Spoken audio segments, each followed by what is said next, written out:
matin.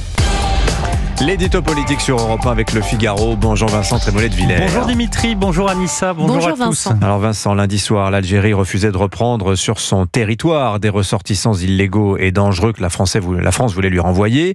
Bruno Retailleau assure que à cette insulte, c'est ainsi que c'est pris, que la France répondra par une riposte graduée.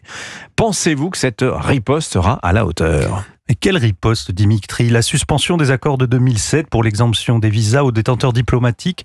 Vous croyez sincèrement que ça va impressionner le régime algérien?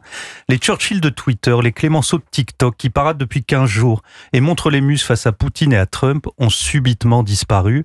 À la place, nous avons eu François Bayrou qui demande de la fermeté sans fermeture. Nous avons eu Jean-Noël Barrot, le ministre des Affaires étrangères qui a été rompre le jeûne du Ramadan à la mosquée de Paris, antenne de l'Algérie en France. Si c'est ça le premier grade de la riposte, on n'est pas tiré d'affaire. Quant à Emmanuel Macron, d'ordinaire si volubile, il n'a pour le moment rien dit du tout. Faut-il rappeler qu'il y a un mois, à Mulhouse, un homme est mort sous les coups d'un terroriste algérien que nous avons tenté de renvoyer chez lui à 14 reprises.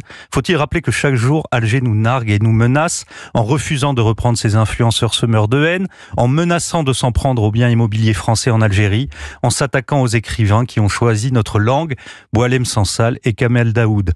Maintenant, on l'a compris, la nouvelle exigence, c'est le départ du ministre de l'Intérieur. L'objectif du régime, c'est la démission de Bruno Retailleau comme symbole de la soumission de la France aux volontés de M. Tebboune. Alger pourrait ainsi faire la preuve de son emprise politique, démographique, littéraire sur l'ancien pays colonial. Depuis que Bruno Retailleau a choisi de défier le régime algérien, nous prenons la mesure du sentiment de supériorité d'un pouvoir qui ne tolère qu'une France pénitente et repentante. Ce dévoilement, c'est le premier mérite du ministre de l'Intérieur, mais maintenant, il doit aller au bout. Mais si, comme vous le dites Vincent, cette arrogance est maintenant connue de tous, pourquoi une réaction si mesurée des autorités françaises ? Parce que face à l'Algérie, l'État français est en proie à une obsession mécanique de la prudence, pour ne pas dire de la trouille.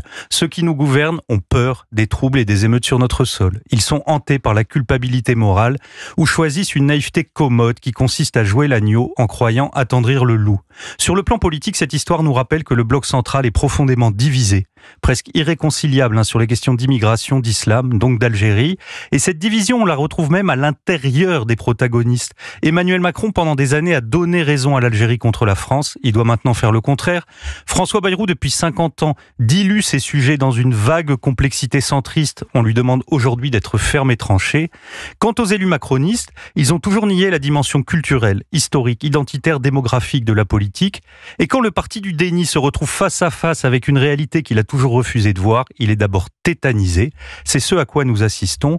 On ne sait pas ce qui est gradué, la riposte ou le trouillomètre. Donc il ne se passera pas grand-chose, vous pensez Vincent, et Bruno Retailleau finira par partir ? S'il ne se passe rien, oui, Bruno Retailleau finira par partir. En fait, le président de la République et le Premier ministre sont devant un terrible dilemme. Soit ils font le choix du courage et ils ouvrent une crise diplomatique de premier ordre avec Alger, soit ils cèdent à la facilité et ils prennent le risque de déclencher une crise politique qui peut tourner à la crise de régime dont ils seront les victimes. Le ministre de l'Intérieur est le premier de cordée de ce gouvernement, Dimitri. S'il dévisse, tout le monde peut tomber avec lui. L'édito politique sur Europe 1. Merci Vincent Trémollet de Villers.